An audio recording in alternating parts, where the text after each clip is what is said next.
एक समय की बात है।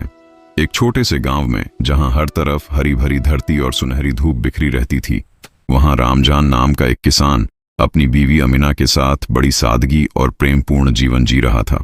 उनका घर छोटा था, लेकिन उनके दिल बड़े थे। उनकी जिंदगी में हर रोज नए दिन की उम्मीदें और खुशियां थीं, लेकिन एक कमी हमेशा उनके दिल को चुभती रहती। वे कोई संतान नहीं पा सके थे। अमीना रोज अल्लाह से फरियाद करती, हे खुदा, मुझे भी एक बच्चा दे दो जो मुझे मां कहकर पुकारे, ताकि हमारी जिंदगी पूरी हो जाए और हमारे घर में खुशी का नूर हमेशा बना रहे। उसकी आंखों में हर बार थोड़ी उदासी, थोड़ी आशा झलकती थी। रामजान उसकी हर फरियाद सुनता और अपने दिल में दुआ करता कि अल्लाह उन्हें यह तोहफा दें। एक शाम रामजान खेतों से थककर लौटा।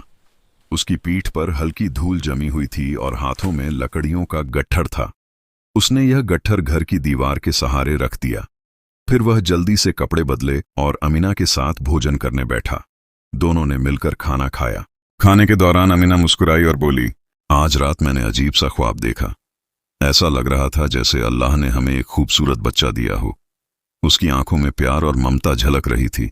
रामजन ने उसकी आंखों में लंबे समय बाद चमक देखी और दिल ही दिल में उम्मीद जगी कि शायद यह सपना कभी सच हो जाए।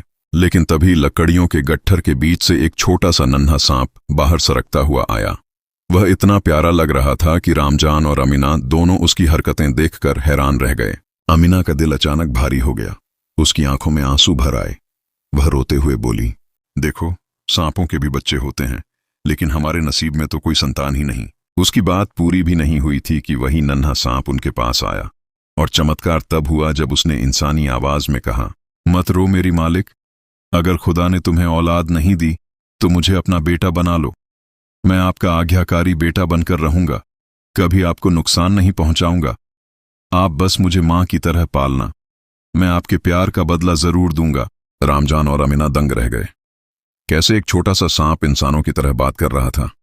सांप धीरे धीरे डरते हुए अमीना के पास आया। अमीना के दिल में ममता जाग उठी। उसने नरमी से कहा, अगर तू सच में हमारा बेटा बनना चाहता है तो हम तुझे खुशी खुशी अपनाएंगे। हम तेरी वैसे ही परवरिश करेंगे जैसे माँ बाप अपने बच्चे की करते हैं। उस रात अमीना ने सांप को प्यार से अपने पास सुला दिया।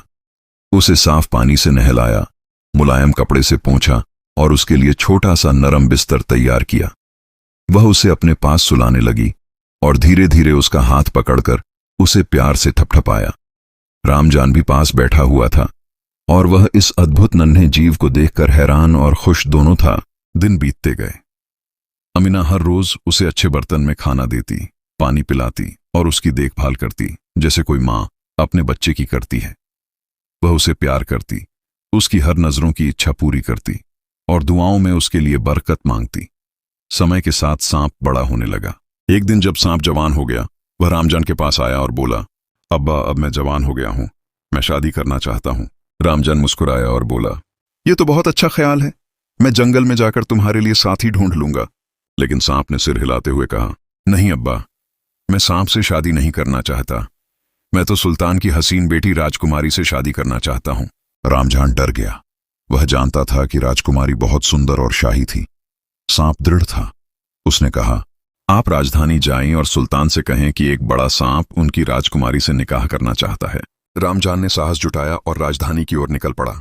जैसे ही रामजान राजधानी की ओर बढ़ा, उसका दिल भारी था। उसे डर भी था, लेकिन उसकी आंखों में विश्वास और अपने बेटे के प्रति जिम्मेदारी की चमक थी। रास्ते में वह सोचता रहा कि यह कैसी अद्भुत परिस्थिति है। उसका बच्चा एक सांप है जो इंसानों की तरह सोचता और बोलता है, और अब उसकी शादी एक राजकुमारी से करनी है। राजधानी पहुंचते ही रामजान ने सुल्तान के महल में मुलाकात की अनुमति मांगी। उसका मामला साधारण नहीं था, इसलिए इसे सीधे सुल्तान के समक्ष रखना जरूरी था। सुल्तान ने रामजान के भोलेपन को देखकर जोर की हंसी लगाई। वह सोच नहीं पा रहे थे कि कोई सांप उनकी बेटी से शादी की इच्छा रख सकता है। सुल्तान ने कहा, जाओ अपने घर वापस और उस सांप से कह दो कि अगर वह मेरे महल के बाग के सारे फलों को सोने में बदल दे तो मैं अपनी बेटी की शादी उससे कर दूंगा। रामजान सिर झुकाकर बाहर निकला। उसका दिल भारी था, लेकिन वह जानता था कि यह आदेश देना जरूरी है।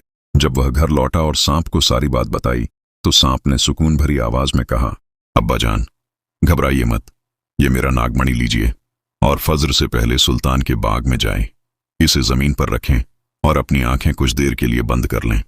फिर जो करिश्मा होगा आप देखेंगे। रामजान ने सांप की बात मानी। भोर होते ही वह सुल्तान के बाग की ओर निकला। बाग में पहुंचकर उसने नागमणि जमीन पर रखी और अपनी आंखें बंद कर लीं। कुछ ही देर बाद जैसे ही उसने आंखें खोलीं, उसकी सांसें थम सी गईं। पूरे बगीचे में अजीब सी चमक फैल गई। उसने देखा कि पेड़, उनकी टहनियां, पत्ते, फूल और फल सब खनकते हुए सोने में बदल रहे थे। रामजान की आंखें विश्वास से बाहर थीं। उसने देखा कि हर फल, हर फूल, हर शाख सोने में तब्दील हो गया है। वह दौड़ पड़ा सांप को यह चमत्कार बताने। उधर सुल्तान अपने बाग में टहल रहे थे। जब उनकी नजर सोने जैसे चमकते पेड़ों पर पड़ी तो उन्होंने अपनी आंखों को हाथों से रगड़ा और फिर ध्यान से देखा। बाग पूरा सोने में तब्दील हो चुका था।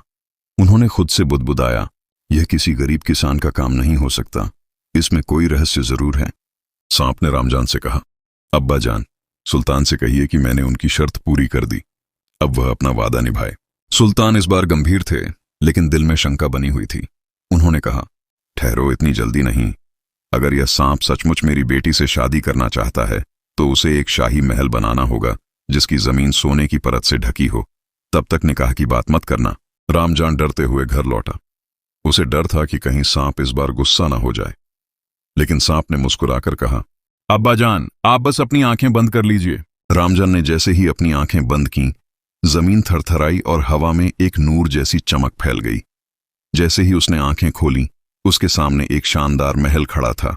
महल की दीवारें नक्काशीदार, गुंबद आसमान को छूते हुए और फर्श पूरी तरह सोने की परत से ढका हुआ था। रामजान की सांसें थम गईं और होंठ कांपने लगे। उसने दौड़कर सांप के पास जाकर कहा, हुजूर, आपका शाही महल पूरी तरह तैयार है। सुल्तान ने यह देखकर हंसी नहीं रोक पाई। उन्होंने कहा, अब मैं अपनी बेटी की शादी के लिए तैयार हूं, लेकिन उसकी रजामंदी भी जरूरी है। राजकुमारी को बुलाया गया। जब वह आई, सुल्तान ने नरम और दर्द भरी आवाज में कहा, मेरी प्यारी बेटी, तुम्हारे पिता ने जल्दबाजी में एक वादा किया, लेकिन वादा तो वादा होता है। मैं चाहता हूं कि तुम सांप से शादी करो। राजकुमारी ने थोड़ी देर आंखें बंद कीं और फिर सिर झुकाकर हामी भर दी। उसने वचन दिया कि वह अपने पिता के हुक्म का पालन करेगी। सांप को महल में लाया गया। 4 बड़े हाथियों द्वारा खींची जा रही सोने की गाड़ी में वह बैठा था। लोग उसे देखकर डरकर भाग रहे थे। सांप ने राजकुमारी से धीरे आवाज में कहा, क्या तुम मुझसे शादी करने के लिए तैयार हो? राजकुमारी ने हां कहा। तभी एक तेज चमक कमरे में फैल गई और वह डरावना सांप अचानक खूबसूरत जवान बन गया। उसके चेहरे पर मर्दानगी और शराफत की चमक थी। कमरे में केवल सांप की उतरी हुई खाल रह गई। सुल्तान और सुल्ताना चौंक गए। राजकुमार ने धीरे धीरे अपनी पूरी कहानी सुनाई। कैसे जादूगरनी ने उसे सांप में बदल दिया और कैसे रामजान और अमीना ने उसे अपने बच्चे की तरह पाला। लेकिन खुशी ज्यादा देर टिक नहीं सकी। सुल्ताना ने सांप की खाल आग में फेंक दी। राजकुमार अचानक एक सफेद परिंदा बन गया। उसके पंख जख्मी हो गए और वह शीशे वाली खिड़की से उड़ गया। राजकुमारी रोते हुए खिड़की तक गई और उसके उड़ते हुए पंखों को देखती रही।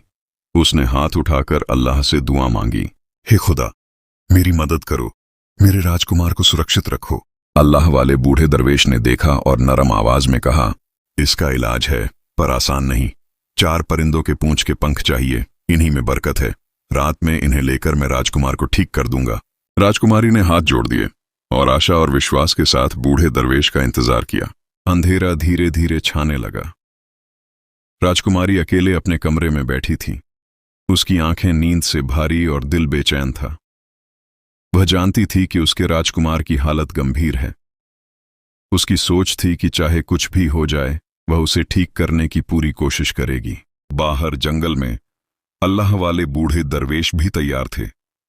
उनकी सफेद दाढ़ी चमक रही थी और आंखों में नूर की रोशनी थी। उन्होंने राजकुमारी को देखा, जो थकी हुई लेकिन संकल्प में अडिग थी। दरवेश ने नरम आवाज में कहा, बेटी, अकेले जंगल में चलना आसान नहीं होता। यदि तुम चाहो तो मैं तुम्हें सुरक्षित मार्ग दिखा सकता हूं। राजकुमारी ने दृढ़ता से सिर हिलाया। उसने महसूस किया कि यह मौका शायद उसके राजकुमार की जान बचाने का अंतिम अवसर है। दोनों जंगल में कदम बढ़ाने लगे। राजकुमारी का कदम भारी था, पर उसका इरादा चट्टान की तरह मजबूत था। कुछ दूरी पर वह बड़े घने जंगल में पहुंची। उसकी टांगें थक चुकी थीं। वह एक बड़े पेड़ के नीचे हरी नम घास पर बैठ गई। बूढ़े दरवेश भी उसके पास बैठ गए ताकि कोई जंगली जानवर उसे नुकसान न पहुंचा सके। धीरे धीरे रात का अंधेरा गहराया। चारों परिंदे पेड़ की ऊपरी डालियों पर जाकर सोने लगे। बूढ़े दरवेश ने पूरा ध्यान रखा कि कोई हलचल न हो। फिर उन्होंने बड़ी सावधानी से हर परिंदे की पूंछ से एक एक पंख लिया। उनकी हाथों की नरमी और सटीकता देखकर राजकुमारी चौंक उठी। जब पंख राजकुमारी के हाथ में आए, उसकी आंखें कृतज्ञता से भर उठीं। उसने धीरे से कहा, हे दानिशमंद अल्लाह वाले बुजुर्ग, मैं आपकी इस नेकी का कर्ज जिंदगी भर नहीं चुका सकती। अल्लाह ही आपको इसका अजर दे सकता है। बूढ़े दरवेश मुस्कुराए और बोले, बेटी, मैंने केवल अपना फर्ज निभाया है। यह एक बीमार जीव का फर्ज था जिसका जीवन खतरे में था। फर्ज का बदला नहीं मांगा जाता। राजकुमारी ने हाथों में पंख संभाले और दौड़कर महल की ओर निकली। उसका दिल धड़क रहा था। उसकी सांस तेज थी, लेकिन उसकी आंखों में आत्मविश्वास की चमक थी। उसने पहुंचकर सुल्तान को संदेश दिया कि वह राजकुमार के जख्मों का इलाज करने आई है। सुल्तान ने पहले तो विश्वास नहीं किया। उनका बेटा परिंदा बन चुका था और उसके पंख जख्मी थे, लेकिन राजकुमारी की दृढ़ता और आंखों में चमक देखकर उन्होंने अनुमति दे दी। महल के उस कमरे में प्रवेश करते ही राजकुमारी ने देखा कि राजकुमार गंभीर अवस्था में पड़ा था। उसकी सांसें मुश्किल से चल रही थीं, पंख घायल और थके हुए थे। उसका शरीर कमजोर था। राजकुमारी ने कांपते हाथों से 4 जादुई पंख निकाले और धीरे धीरे राजकुमार के जख्मों पर रखे। जैसे ही पंख जख्मों के संपर्क में आए, एक अद्भुत ऊर्जा ने पूरे कमरे को घेर लिया। राजकुमार के पंख धीरे धीरे चमकने लगे। उसका शरीर मजबूत होने लगा। आंखों में जीवन लौट आया। धीरे धीरे वह इंसानी रूप में बदलने लगा। पीली पड़ चुकी रौनक लौटने लगी। उसकी सांसें स्थिर हुईं, घाव भरने लगे। कुछ ही पलों में राजकुमार पूरी तरह ठीक हो गया। राजकुमारी की आंखों में सुकून की मुस्कान खिल उठी। उसका दिल हल्का हो गया। उसने महसूस किया कि अब उसके राजकुमार पूरी तरह सुरक्षित हैं। सुल्तान और सुल्ताना ने कमरे में प्रवेश किया। उनकी आंखों में खुशी और राहत की चमक थी। उन्होंने राजकुमारी को गले लगाकर बधाई दी और उसके साहस की तारीफ की। राजकुमार ने धीरे धीरे अपनी पूरी कहानी सुनाई। कैसे एक चालाक जादूगरनी ने उसे धोखे से सांप में बदल दिया था। कैसे रामजान और अमीना ने उसे 10 साल तक अपने बच्चे की तरह पाला। कैसे उसने शाही शादी के लिए बाग के सारे चमत्कार किए और कैसे राजकुमारी ने उसकी जान जोखिम में डालकर उसे बचाया। सभी ने उसकी बात ध्यान से सुनी। कमरे में खुशी और राहत का माहौल छा गया। राजकुमारी की आंखें अब उसके राजकुमार के पास सुरक्षित होने की खुशी से चमक रही थीं। लेकिन तभी सुल्ताना की नजर कमरे के कोने में पड़े सांप की पुरानी खाल पर गई। उन्होंने उसे उठाया और दृढ़ आवाज में कहा, अब तुम कभी सांप नहीं बनोगे। राजकुमार ने कांपती आवाज में कहा, आप नहीं जानती कि आपने क्या कर दिया। यह खतरा मेरे लिए बहुत बड़ा है। जैसे ही खाल जलती आग में फेंकी गई, राजकुमार अचानक एक सफेद परिंदा बन गया। उसके पंख बर्फ जैसे सफेद थे और उसकी आंखों में मायूसी झलक रही थी। वह घबराकर उड़ने लगा और बंद शीशे वाली खिड़की से टकरा गया। राजकुमारी चीखती हुई खिड़की तक पहुंची। उसके आंसू छलक रहे थे। वह तब तक उसे देखती रही जब तक वह फजाओं में गुम नहीं हो गया। राजकुमारी ने आसमान की तरफ हाथ फैलाए और आंसुओं भरी आवाज में दुआ मांगी, हे अल्लाह, मेरी मदद करो। मेरे राजकुमार को सुरक्षित रखो। उसकी जान खतरे में है। बूढ़े दरवेश ने देखा और नरम आवाज में कहा, राजकुमारी, इसका इलाज है, पर आसान नहीं। पेड़ पर बैठे 4 परिंदों के एक एक पंख चाहिए। उन्हीं पंखों में बरकत है। रात को हम उन्हें चुपचाप ले आएंगे और उसके जख्मों पर रखेंगे। राजकुमारी ने हाथ जोड़कर कहा, मैं ही उसकी मंगेतर हूं। मैं इसे बचाने आई हूं। पंख लाकर मैं उसके जख्मों पर रखूंगी, चाहे मेरी जान चली जाए। बूढ़े दरवेश ने उसे देखा और मुस्कुराए, ठीक है बेटी, धैर्य रखो। रात का इंतजार करें और फिर हम उसे ठीक करेंगे। जैसे ही रात का अंधेरा पूरी तरह छा गया, राजकुमारी और अल्लाह वाले बूढ़े दरवेश पेड़ के पास खड़े थे। चारों परिंदे गहरी नींद में थे। बूढ़े दरवेश ने बड़ी सावधानी से हर परिंदे की पूंछ से एक एक पंख लिया। उनकी चाल इतनी नर्म और सटीक थी कि परिंदों को नींद तक नहीं टूटी। राजकुमारी ने पंख हाथ में लिए और दौड़कर महल की ओर बढ़ी।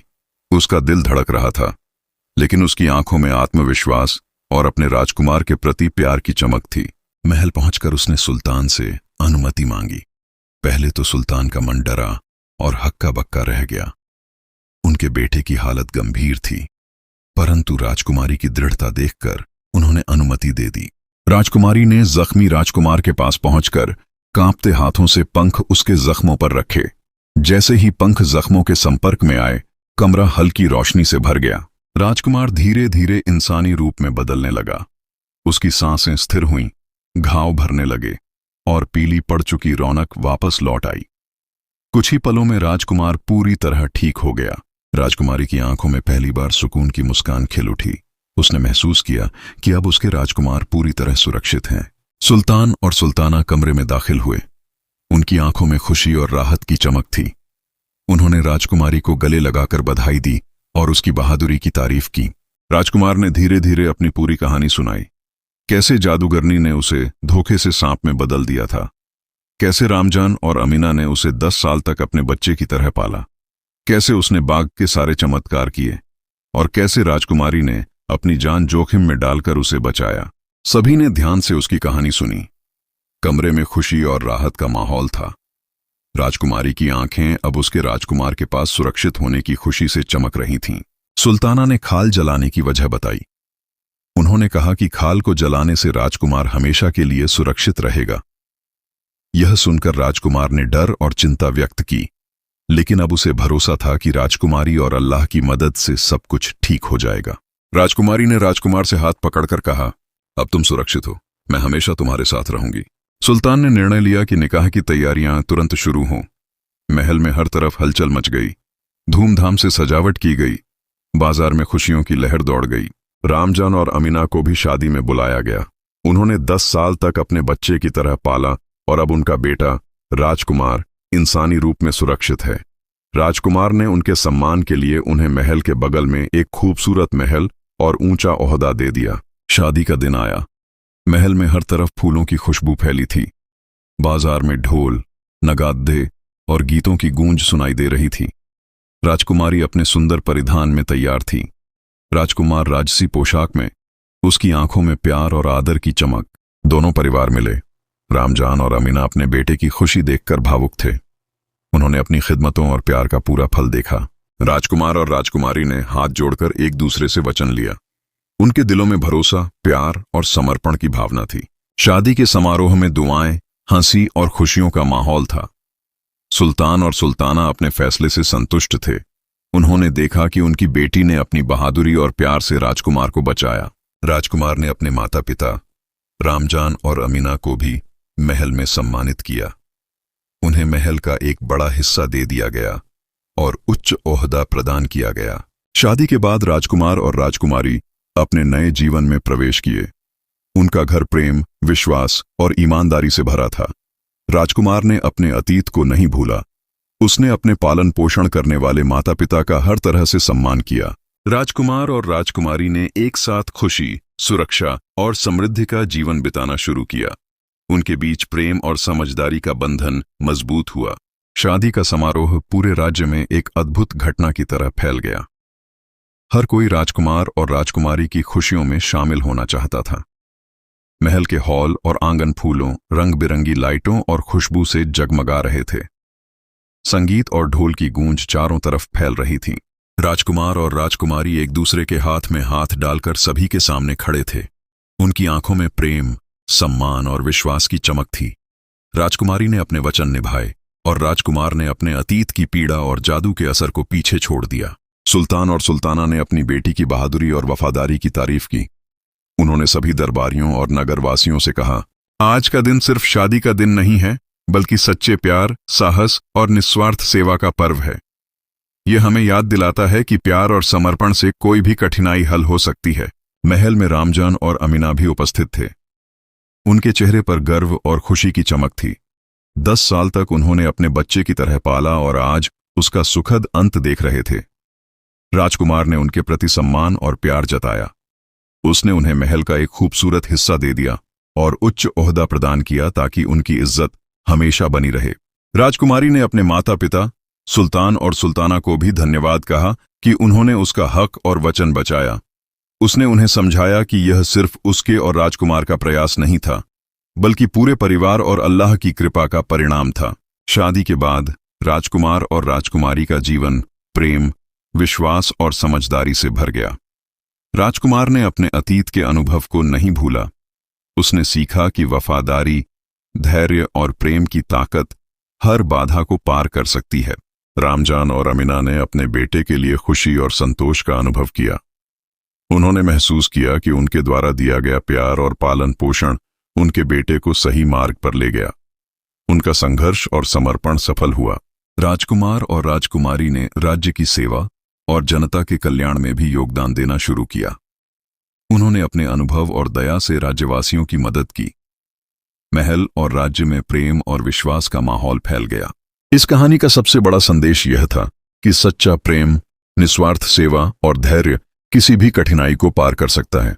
रामजान और अमीना की दया, राजकुमारी का साहस और राजकुमार की वफादारी, इन तीनों ने मिलकर कहानी का सुखद अंत सुनिश्चित किया। राजकुमार और राजकुमारी ने अपने जीवन में हर चुनौती का सामना मिलकर किया। वे एक दूसरे का सहारा बने।